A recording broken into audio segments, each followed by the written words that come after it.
je suis là avec Maître Ganga à m'aider. En avril, je dis bien, je crois que c'est en février. Février dernier, il y avait amorce ce dialogue avec le président Sassou. J'étais celui qui supervisait la partie de la résistance. Et celui qui devait mener, c'est ce médiateur, je vous le dis, c'est le président Faure. Le président Faure est parti 3 fois à Brazzaville. Le président Sassou l'avait désigné.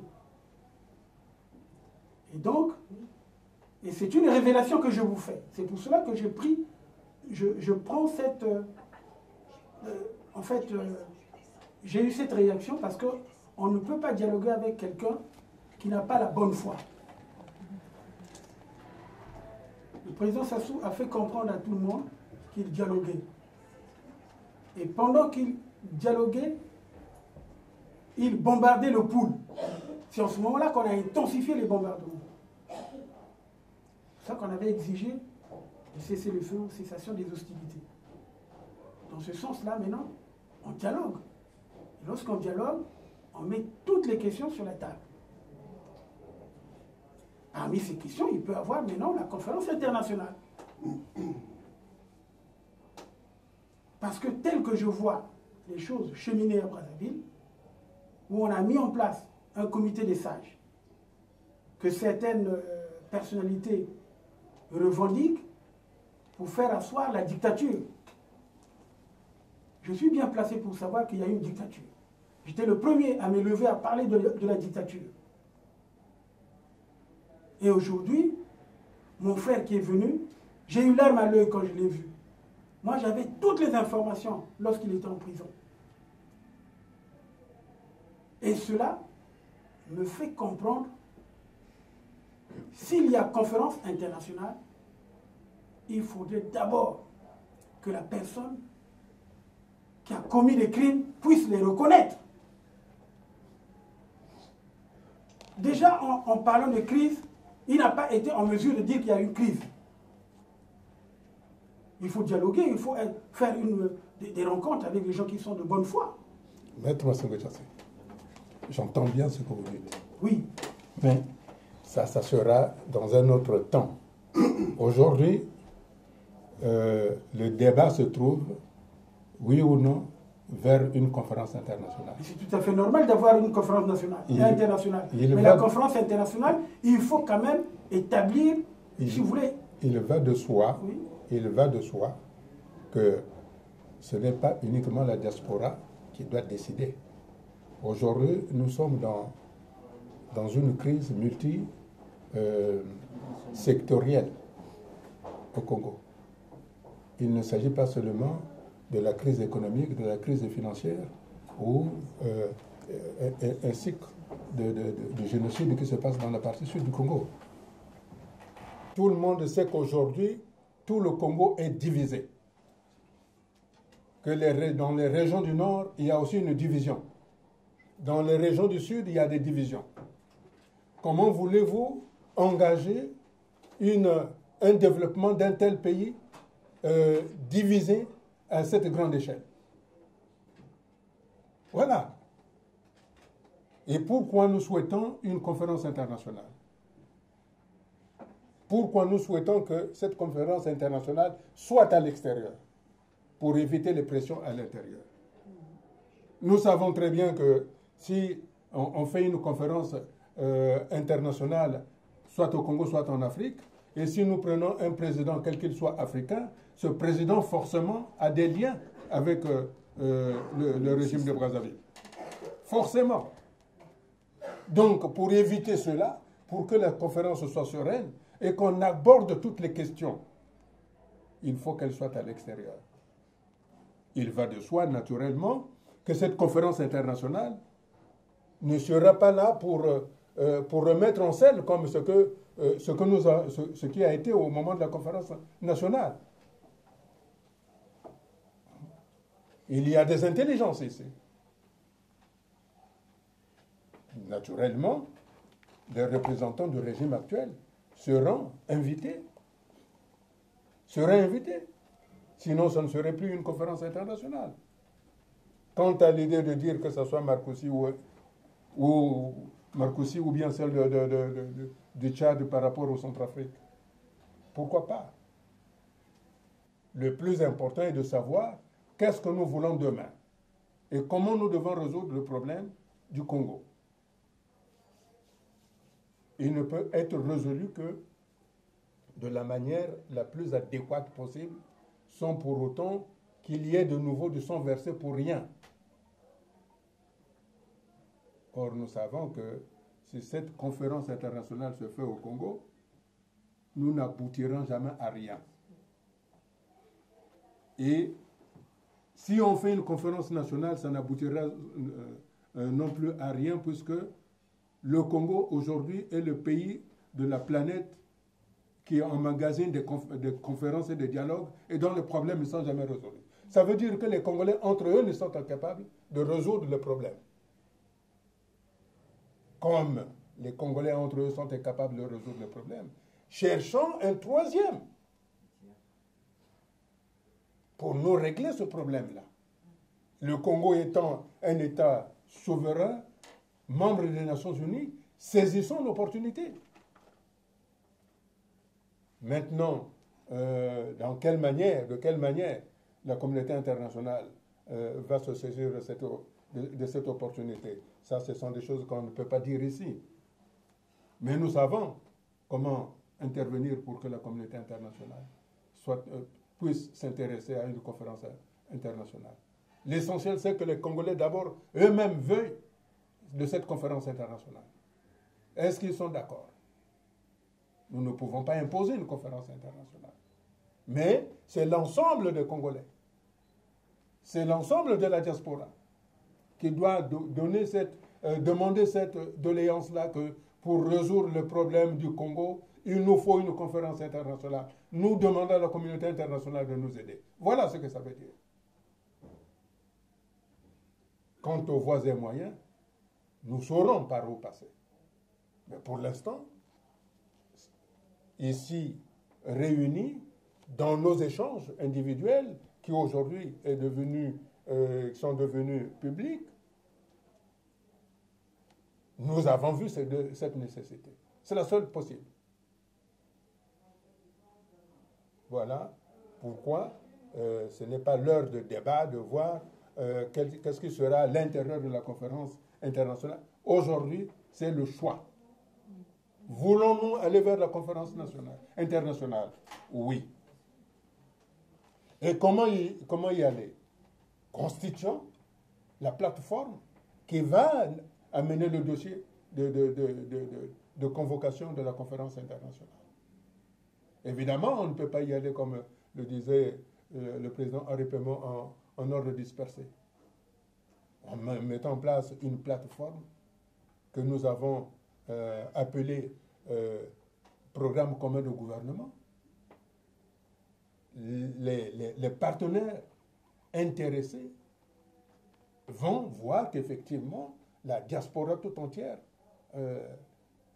parisienne, du Canada, ceux qui sont venus de Luxembourg ou des États-Unis ou de Londres sont d'accord. Et à ce moment-là, comme on avait fait à la conférence nationale, on était 10 au départ. Et puis par la suite, il y a le Congo qui a pris. Donc si ici au niveau de la diaspora, toutes les tendances confondues, bien entendu, à la condition qu'on veuille bien faire le combat politique qu'on mène ici pour le Congo, et non pour son propre positionnement. Si c'est pour le Congo, je crois que nous pouvons trouver un terrain d'entente. Et ce terrain d'entente n'est autre que le Congo qui nous appartient à nous tous. Parce qu'il est inacceptable que 3 ou 4 membres d'une famille puissent mettre à genoux 4 à 5 millions d'individus quand même. Voilà pourquoi je disais, l'objet de cette réunion, de cet échange, c'est de nous dire, sommes-nous prêts d'œuvrer ensemble pour arriver à la conférence internationale? Maintenant, le contenu de la conférence internationale. Lorsque nous avons fait, Maître Massengo Tchassé, la conférence internationale, nationale, vous étiez avec moi ici, on n'avait jamais pensé du contenu. Le contenu, nous l'avons trouvé sur place. Donc, pensons à organiser les Congolais en une seule force politique, exigeant la conférence internationale. Et à l'intérieur, nous mettrons les conditions du Congo de demain. Et plus tard, chacun pourra se positionner. Mais aujourd'hui, vouloir faire du bruit à Paris pour se positionner, ça n'a pas de sens. Parce qu'il y a des gens qui meurent. Il y a des gens qui souffrent. Voilà, Maître Massengo Tchassé. Maître, vos inquiétudes trouveront leur place. C'est-à-dire que ça, ce serait une contribution pour qu'on puisse faire cette conférence internationale. On a dit bien conférence internationale à l'extérieur. Donc, bien évidemment, l'influence du pouvoir sur place est très loin par rapport à ça.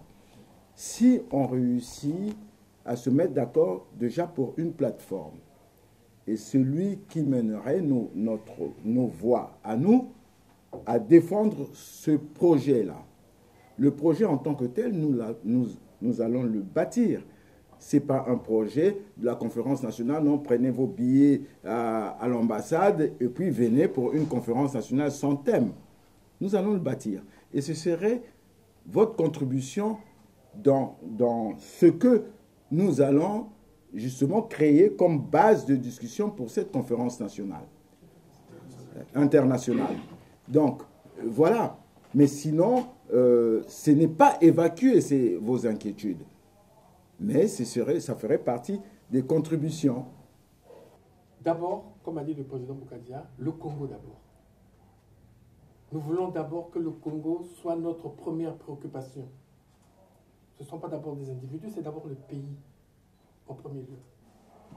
Une petite rétrospective actuelle et future. J'ai été à la conférence nationale, participant du début à la fin, et il y a eu 1200 participants. À mon avis, ce qui a manqué à la conférence nationale, c'est le fait qu'à un moment donné, les conférenciers avaient suggéré des critères d'éligibilité. Et dans ces critères d'éligibilité, il y avait toute une certaine personne qui était exclue. Donc tous les protagonistes de la crise actuelle. On avait dit pendant 10 ans, pendant 5 ans, un tel, vous n'aurez aucune responsabilité. Qu'est-ce qu'ils ont fait? Ils ont bloqué la conférence pendant 4 jours pour mettre le feu. Et malheureusement, cet acte n'a pas été signé. Et finalement, tous ces gens sont revenus et ont mis le feu dans le pays, jusqu'à aujourd'hui. Donc pour un acte qui n'a pas été signé, finalement, on a perdu 20 ans, 25 ans. Et toutes les personnes, je ne cite pas les noms, vous les connaissez tous les protagonistes. Donc nous devons tenir compte de cela. Et le Bénin a réussi parce qu'il y a eu un courage exceptionnel qui a permis à ce que finalement ce pays aille au mieux.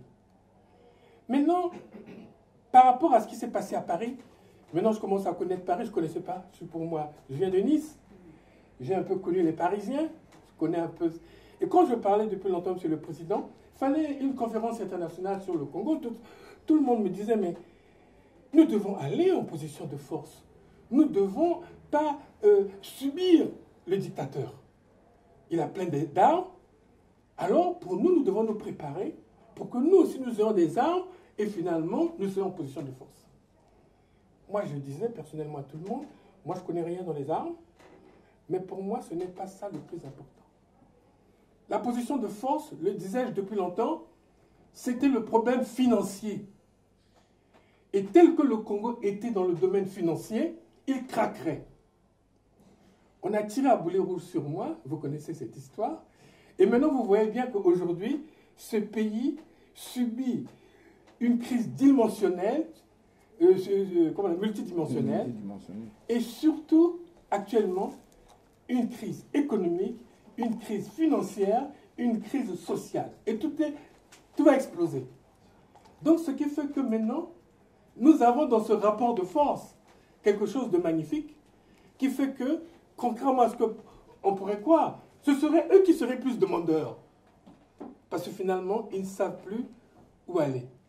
Donc par rapport à ça, nous devons, avec tous ceux qui le veulent, grâce également au relationnel du président Boukadia, essayer de nous engager dans cette situation, préparer les dossiers, ce n'est pas très compliqué, nous pouvons le faire, et finalement, on aura besoin des facilitateurs. Ces facilitateurs, ce sont eux qui pourront dire « tenez, venez, venez », et ils viendront. Et ceux qui pourront nous aiguillonner avec le programme commun que nous aurons fait, immédiatement, j'en suis totalement persuadé, ça risquera de déboucher sur une transition, comme nous avons fait. Et par rapport à ce qui s'était passé avant, il faudrait mettre en place des chartes mettant en avant des valeurs de référence, des chartes qu'on avait fait avant sur l'unité nationale, des chartes également sur, comment dirais-je, vous parlez des droits de l'homme et de liberté, voilà, tout ça. Et à partir de cela, on a un positionnement, on mettra après la transition, ce que je pense, je présuppose, qui permettra à ce que nous ayons de nouvelles institutions et finalement avoir un Congo qui marche sur ses deux jambes. Voilà. Et ça pourra se faire sans effusion de sang. Et je crois qu'à partir de ce moment, l'idée justement de créer cette plateforme, nous sommes ici, c'est aujourd'hui que nous prenons cet engagement. Et je suis totalement persuadé que si tout marche bien, nous aurons apporté une contribution pour que notre pays marche bien avec l'appui de tout le monde, de tous les amis qui veulent œuvrer pour notre pays.